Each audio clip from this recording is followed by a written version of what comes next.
Olá, meus amores, voltamos! Aula de História agora e hoje nós vamos falar um pouquinho sobre política, aquele assunto que a gente não é muito fã de debater, né? Pois bem, vamos falar sobre política. Olha, em geografia, nós estamos estudando a formação do povo brasileiro ao longo de todo o processo histórico, desde a chegada dos europeus aqui no nosso território. E em história, a gente também está fazendo essa mesma caminhada histórica, porém falando dos fatos. E dentre esses fatos que aconteceram para que o nosso país fosse o país que é hoje, a nossa sociedade fosse a sociedade que é hoje, dentre esses fatos a gente não pode deixar de citar os fatos políticos. Então, desde que os europeus chegaram ao nosso território, que acontecem todo esse emaranhado de acontecimentos e junto com esses acontecimentos, as formas políticas de ser, as formas políticas de governabilidade e a política que nós temos hoje instalada na nossa sociedade, hoje o nosso sistema político, a nossa forma de fazer política que tem hoje na nossa sociedade, ele nada mais é do que um reflexo de toda essa caminhada política da história do nosso país.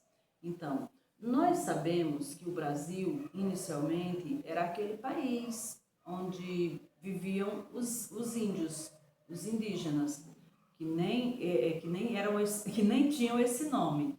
E com a chegada dos europeus, que naquela época também era muito comum essa apropriação de outros territórios pelos ditos civilizados, com a chegada dos europeus aqui no nosso país, as coisas começaram a ir modificando, porque a sociedade indígena, a sociedade dos primórdios mesmo, dos donos, dos proprietários destas terras, eles tinham uma forma social muito diferente da forma europeia de ser. Com a chegada dos europeus, com o modo de vida dos europeus, enfim, tudo isso foi modificando.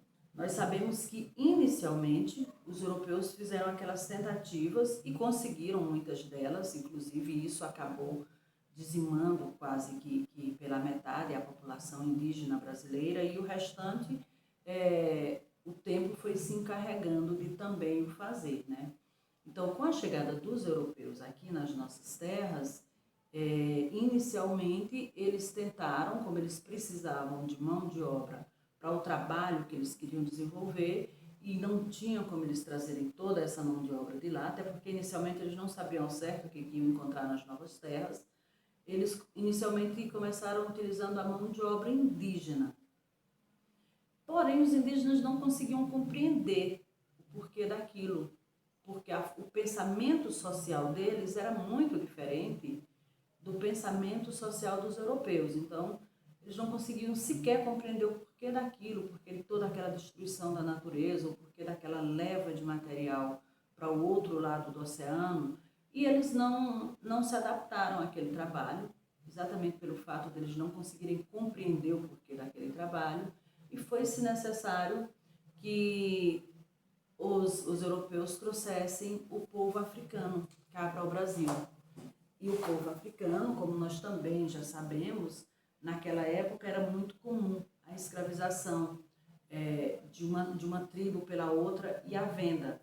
E os portugueses não perderam essa oportunidade de participar dessa mazela.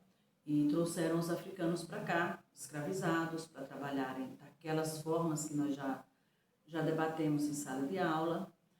E depois, com a chegada da família real, as coisas modificaram, não em relação aos povos que já estavam aqui e os chegados depois africanos.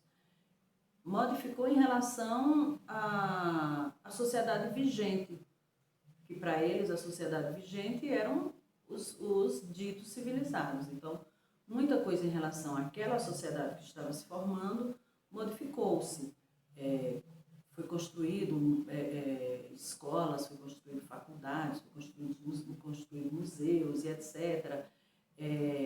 As cidades, de uma certa forma, começaram a ir se formando e crescendo em virtude da família real se encontrar por aqui, mas depois a família real voltou. Então, todo esse processo nós já estudamos, nós já debatemos, já sabemos quais foram as causas dela ter vindo e também as de terem voltado. E o nosso Brasil, ele foi um dos últimos, no caso da América Latina, o último, a abolir a escravatura. E ele já aboliu a escravatura de uma certa forma, quase que obrigado mesmo. Ou se fazia aquilo, ou ele ficaria fora do... E é o que vem acontecendo até hoje. Quando eu falo para vocês que tudo o que acontece hoje é reflexo dessa trajetória histórica, não estou falando nenhuma mentira. E quando eu digo que a gente precisa fazer se repensar nessa modificação, é porque se as coisas continuarem caminhando da mesma forma, a sociedade vai continuar essa que a gente tanto acha que não está ainda da forma como desejávamos. Então, somos nós os responsáveis pelas construções históricas. Então, de agora em diante, somos nós que podemos modificá-la da nossa forma, da melhor forma que os nossos olhos veem e que os seres humanos precisam, mas isso depende especificamente de nós. Caso não façamos nada, apenas a história continua. Então, a gente apenas vai reproduzir o que a sociedade inteira, desde o descobrimento, vem fazendo.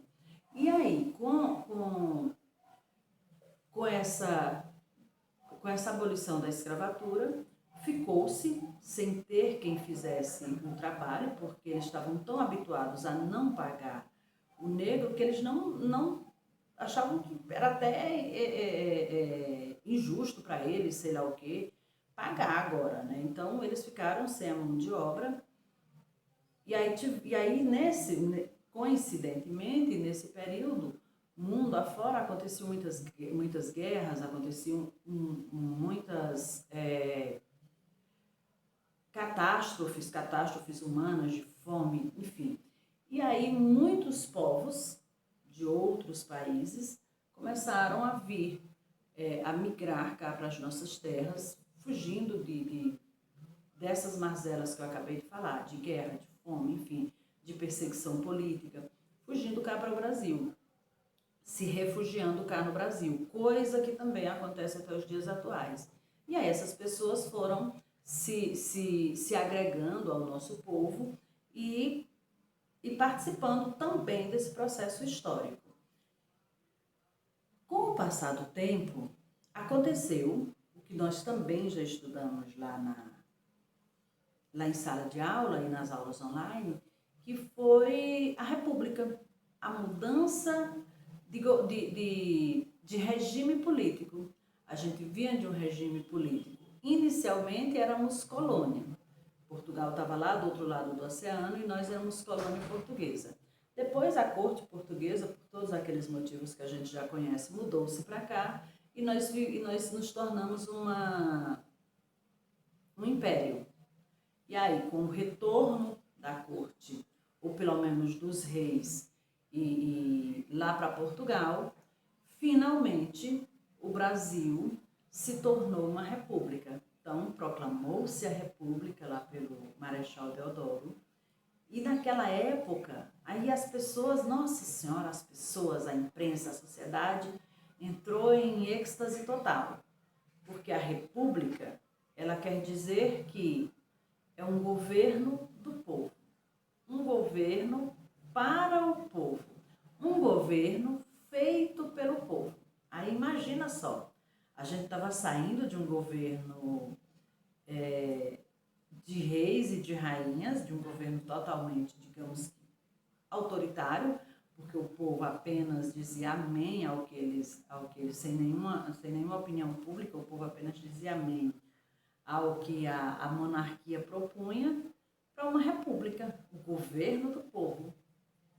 Só que o povo, infelizmente, caiu do cavalo. Não foi bem isso que aconteceu. o governo continuou sendo um governo para poucos no início da República. E eu diria a vocês, inclusive, que as coisas não mudaram tanto no decorrer da história até os dias atuais, não. Infelizmente, a gente ainda continua tendo governo para poucos. O povo apenas carrega esse governo nas costas. Mas naquela época era bem pior. Então, chegou a República, todo mundo na euforia de que agora era o governo do povo, que agora era a vez do povo ter sua vez e sua voz, e isso não aconteceu muito. Naquela época tinham poucas cidades. Todas as movimentações, nós também já estudamos isso, acontecia no campo, porque era no campo que estavam as grandes riquezas. Vejam, o primeiro ciclo que nós tivemos foi o primeiro ciclo econômico que nós tivemos foi o ciclo do pau-brasil, no campo. Nessa época, nem cidades existiam ainda. Com o decorrer do tempo é que eles foram criando aqueles fortes para proteção e algumas escolas dos jesuítas, e a partir disso foi surgindo pequenas vilas. Aí depois do ciclo do pau-brasil, veio o ciclo açucareiro. Então o açúcar naquela época, como vocês sabem, era conhecido como ouro branco. Nossa, aquilo ali enriqueceu muito. E o Nordeste foi o grande precursor disso, porque as terras nordestinas, as terras da zona da mata, eram as melhores, eram as que tinham um desenvolvimento da cana-de-açúcar em melhor qualidade. E também porque naquela época ainda havia aquele medo, que a gente sabe que era o medo que eles tinham de adentrar o interior. Medo pelos indígenas, enfim. E medo pela própria grandeza das florestas brasileiras na época. Mas aí depois do ciclo do açúcar, descobriu-se, porque era o que eles realmente queriam descobrir, descobriu-se minérios lá na região central, lá na região mineira, lá nas Minas Gerais. E também o que eles chamavam de drogas do sertão, que eram o que eles extraíam da floresta já na região norte. Então, e tudo isso do campo. Então, não havia tanta necessidade de cidades. E as cidades também, elas existiam apenas para receberem essas mercadorias, esses produtos que vinham do campo e encaminhá-los para a exportação. Isso tudo no período colonial, ainda no período do império, da colônia e do império, porque tudo ia, a gente já sabe, para Portugal ou para os países amigos de Portugal. Mas aí, com a República, imaginou-se que, e agora sim a gente vai poder vender tudo que a gente tem para quem a gente bem entender, etc. e tal. Então, o burburinho da República era monstruoso, né? Porque era uma mudança mesmo de regime, e principalmente para um regime em que o povo acreditava que eles iam poder fazer parte, que a República era isso, né? E aí, como vocês podem ver, tudo dependia do campo. Então, se fosse para extração, apenas para o extrativismo, precisava ser do campo. Se fosse para extração mineral, também do campo. Ouros, pedras preciosas, enfim, também do campo. Se fosse para a agricultura, no caso do açúcar, campo. Com o decorrer do tempo, começou-se também a plantar café, que foi no período em que a abolição da escravatura aconteceu e começou a vir os imigrantes trabalhar cá nas regiões do Brasil. E eles, quando chegavam no porto, automaticamente já eram encaminhados, porque eles já vinham. No material de vocês, a gente vai ver alguns contratos que explicam como é que acontecia essa vinda. Eles não vinham aleatórios, não. Eles vinham exatamente já com uma carta, era como se fosse uma carta de recomendação. Era uma, digamos assim, que fosse um tráfico cobertinho com lençóis de cetim, mais ou menos isso. Eles já sabiam que vinham para trabalhar na lavoura, só que a forma de pagamento seria diferente dos escravos. Eles sabiam que eles iam ter direito a ter um pedacinho de terra, eles iam ter direito a receber pelo que eles faziam. Então, e eles já vinham também direto para determinados locais, para determinadas fazendas, para determinadas regiões. Então, eles desciam lá no Porto de Santos. A gente viu isso, vocês têm isso nos vídeos de geografia. Eles desciam lá no aportavam lá no Porto de Santos e de lá iam sendo remanejados para os seus locais de trabalho, que quando eles vinham de lá, já vinham acertados para isso. E aí vejam, se era o açúcar, se fossem trabalhar no açúcar, que na época já estava em decadência total, se fosse para trabalhar no açúcar, seria no campo. Se fosse para trabalhar no café, seria no campo.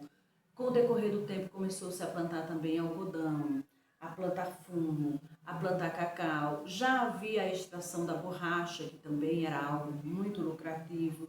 E tudo isso era no campo. Então, se fosse para o extratismo mineral, no campo. Se fosse para o extratismo vegetal, no campo. Se fosse para o cultivo de café, de cana-de-açúcar, de algodão, de fumo, no campo, de cacau, no campo. Então, as cidades, elas serviam apenas mesmo como se fosse uma intervenção mesmo. Receber o que vinha do campo e encaminhar para a exportação. Pois bem, então o campo naquela época era o que era forte. Então o campo era quem ditava todas as regras. E aí no campo surgia naquela época as elites. As elites rurais, mais conhecida como coronéis. Eles eram donos de grande terra, foi uma mudança de senhor de engenho para coronéis, porque o que acontecia era a mesma coisa. Eles eram donos de grandes propriedades de terra, eles eram os donos das lavouras, eles eram os donos dos espaços de mineração, eram eles quem financiavam tudo isso e eles tinham o poder absoluto. O poder absoluto sobre as pessoas que trabalhavam naqueles locais, mesmo que eles pagassem. E aí acontecia uma coisa muito semelhante, mais ou menos, ao que poderia ter acontecido com o período da escravidão. Porque, vejam, essas pessoas eram livres, sim, elas eram livres. Porém, dentro desta liberdade que os grandes donos de terra davam, eles criavam algumas amarras, como, por exemplo, ter dentro da sua própria propriedade o espaço que vendesse tudo para aquelas pessoas. Então, ali ele vendia o feijão, ele vendia o arroz, ele vendia o óleo, enfim, ele vendia essas coisas. E as pessoas que trabalhavam tinham que comprar neles. O preço era abusivo. E a pessoa acabava contraindo dívidas com eles, sem falar que eles também faziam empréstimos de dinheiro. Então, as pessoas que trabalhavam para eles acabavam contraindo dívidas e sendo obrigadas a ficar ali. E às vezes trabalhar só para pagar essas dívidas, o que não deixa de ser uma escravidão, o que não deixa de ser um cárcere, como acontecia com os africanos. Então, a situação continuava muito semelhante. As modificações eram muito poucas. Eles apenas tinham mudado a forma de manter as pessoas ali, embaixo do cabresto. E aí é muito comum se ouvir falar exatamente disso, do eleitor de cabresto, do voto de cabresto. Exatamente por isso, porque essas pessoas eram submetidas a esses grandes criadores, a esses grandes produtores, a esses grandes donos de terra. Então, essas pessoas, essa sociedade era chamada de elites rurais. Então, eram esses grandes criadores, essas pessoas que tinham muito dinheiro, os coronéis, e eles tinham domínio sobre uma grande parte. Então, aquilo ali, politicamente, era um tesouro, porque, no caso, o seu João Menezes, por exemplo, suponhamos aqui, usaremos aqui um nome fictício, o seu João Menezes, ele ia ser recebido até pelo presidente da República na hora em que ele quisesse, porque o seu João Menezes era dono de grandes propriedades de terra e tinha na mão deles uma quantidade muito grande, tanto de pessoas para o trabalho como de pessoas para votar. E até sobre essa questão do votar, a gente tem lá no nosso livro uma linha do tempo, já trabalhamos essa linha do tempo, já refizemos essa linha do tempo, da questão do voto. que não foi também como acontece hoje, que todas as pessoas podem votar. Então, a própria conquista do votar, do escolher, mesmo a gente estando na República, e a República sendo esse governo do povo, essa própria conquista do votar foi uma conquista adquirida com muita luta, com muita reivindicação. Mas voltando a falar das elites, então essas elites, elas trabalhavam nesta forma, elas mantinham aquela grande quantidade de pessoas sob o seu domínio e até mesmo pessoas de fora, porque no caso, se eu tinha a minha produção de açúcar, de café, de cacau, eu poderia escolher as pessoas para quem vender. Se o meu cacau fosse muito bom, eu só vou vender para fulaninho. E todos os outros ficavam ali, ao meu redor, me bajulando, me adulando, para que eu vendesse uma porçãozinha para eles também, para que eles também tivessem um lucro. Em quem eu ia comprar? Eu vou comprar em fulaninho, eu tenho muito dinheiro, mas da mesma forma. Então, as pessoas que detinham esse poder eram realmente muito poderosas em vários sentidos da sociedade. E nas questões políticas, o poder do dinheiro, o poder do coronelismo era, sem sombra de dúvida, um dos maiores. E aí a cidade, ela vivia do que o campo produzia, do que o campo oferecia. E veja, tinham vários grupos que formavam essa sociedade, além dessa elite que eu estou dizendo que era a maior de todas. Então, depois além dessa elite, tinha os imigrantes, foram essas pessoas que vieram para o Brasil para substituir o trabalho escravo e que viviam nessa situação que eu falei para vocês, uma boa parte deles, inclusive. E aí, com o decorrer do tempo, a gente vai ver as lutas dessas pessoas para conquistarem as suas liberdades, porque a liberdade mesmo, ela não era como eles esperavam que fosse, não. Então, inicialmente, os imigrantes também passaram por muitos percalços cá nas nossas terras. Então, tinha essa camada dos imigrantes, que foram essas pessoas que vieram para o Brasil fugindo lá dos aperreios lá dos países deles. Aí tinham ainda os escravizados, que eles tinham sido libertados há pouco tempo, eles não tinham, porque eles foram libertados, mas não foi dado nada a eles. Eles não tinham onde morar, então eles ficavam praticando pequenos serviços, subempregos mesmo, para se manter. E tinham os fazendeiros, que era o topo, né, da pirâmide, eram os ricos, né, os que tinham o domínio dos outros, e tinham os trabalhadores pobres. Esses trabalhadores pobres, eles eram os que ainda permaneciam aqui no Brasil, que tinham ficado da época em que a família real retornou, enfim, aqueles que tinham vindo de lá de Portugal para trabalhar na administração das capitanias hereditárias, enfim. Então, tinham esses trabalhadores pobres, uma boa parte deles, já nascidos aqui nas terras brasileiras, eram analfabetos, eram os que eles costumavam chamar de mestiços. Então, foram aquelas pessoas que nasceram aqui no Brasil, filhos, uma boa parte desses europeus, mas que já foram miscigenados com indígenas, com negros, e aí, uma boa parte deles analfabetos, e eles não tinham, até então, o direito ao voto, porque, como eu falei para vocês, a gente tem aquela linha do tempo. Então, inicialmente, se tinha que ter muito dinheiro para poder votar, depois tinha que se saber ler e escrever para poder votar, mulher não votava ainda, então, todo aquele processo. Então, isso foi o que aconteceu com a República, tanto burburinho por um governo do povo, que acabou percebendo-se que as coisas não eram bem como se esperava ser. E aí, então, começou-se as lutas e as reivindicações, que a gente vai ver nas aulas seguintes. Ok, meus amores? Então, por hoje, vamos refletir sobre isso. Vamos ler e reler o que o livro oferece.